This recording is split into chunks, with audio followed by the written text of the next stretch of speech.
Today, I'll show you how to isolate the green color in your video so everything else turns black and white. It's a simple yet powerful effect, and you can do it right inside InShot using one of the spot filters. Let's jump in. First, open your project and tap on the video clip you want to edit. Now, go down to the bottom toolbar and tap on Effect. Here you will have an option called Filter. Tap on that.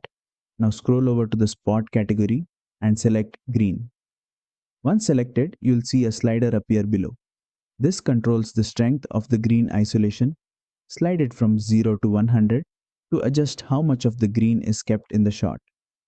At 100, all the green stays while everything else fades to black and white.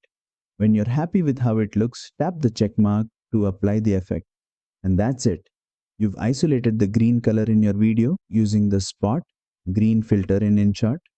If you found this helpful, don't forget to like the video and subscribe for more quick InShot editing tutorials.